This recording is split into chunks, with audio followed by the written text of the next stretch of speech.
Have you heard that women victims of sexual abuse in Congo are devastated by the war? That's right, probably you just heard it for the first time. We need to put a little of attention to what's happening around us. These problems were the first step to create a community where women and girls can feel calm after so much suffering. Democratic Republic of Congo is a country located in Central Africa, where there has been many wars. For example, the genocide for Rwanda, the first war in Congo, Congo's crisis, Eastern Congo's conflict, and the Second War of Congo, better known as War of the Coltan Mines.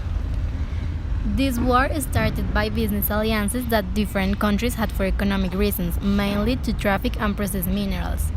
Armed groups took the farmers out of their lands in an inhuman way, abusing sexually of women and girls so they had to run away of their community. Besides, kids were forced to leave school to work in the mines just for a miserable payment of $10 per kilo of extracted mineral, that after it was sold to $300 or even more.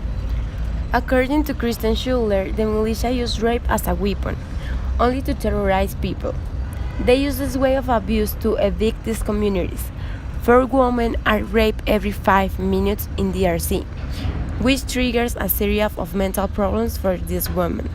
The destruction of the vagina, first pregnancy, genital mutilation, and insertion of objects into cavities are not anything.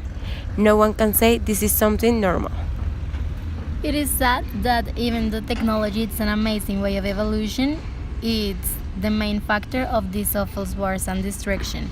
It's unacceptable how the whole world is so distant to this situation, knowing that we are responsible in some way for this too. Why? Because we live in a world that the only thing that matters is technology.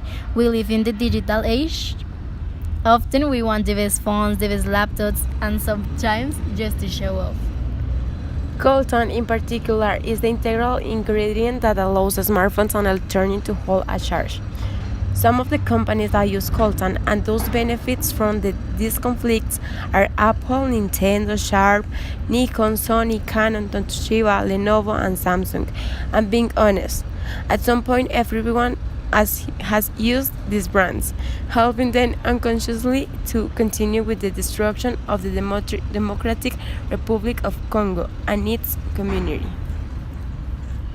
This led to 3 incredible human beings, Christine Schuller, Dr. Denise Mukwege, and Eve Esler, started the construction of the City of Joy in 2009.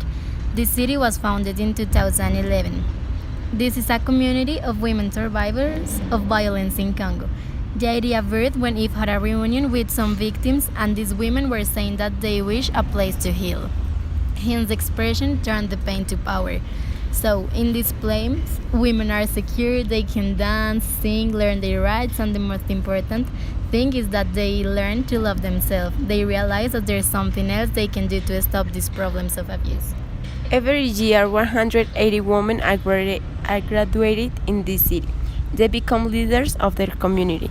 Right now, the women of City of Joy continue doing important work, healing themselves, healing each other, and figuring out, hopefully, how to heal the country itself.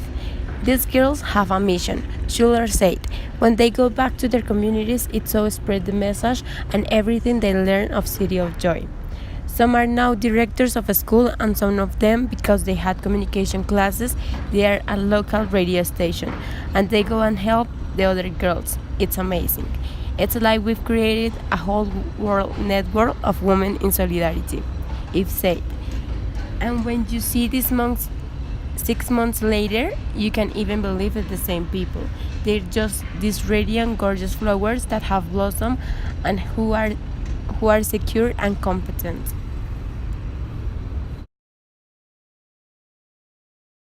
Arrived here, they didn't know their value. They didn't know that they can even do the work. But time to time, they also discovered, like I always say, like having flowers and every day putting a little bit water. You have those dry flowers, and at the end, you have the most beautiful orchids. That's City of Joy. You have to be patient and Not only In conclusion, as we said at the beginning, we are so blind that we don't even know that we are affecting people in Congo. Now that we know that there's a possibility for women to get ahead of this abuse, we can do nothing. So it's thrilling, and hopefully this will inspire people to wake up to not only what's happening in Congo, but also just to think about how we can create literal and metaphoric city of joys everywhere.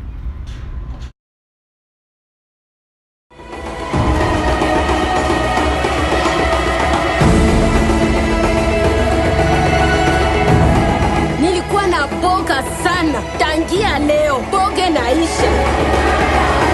I told my story. You can tell your story. There's a life after all we survived.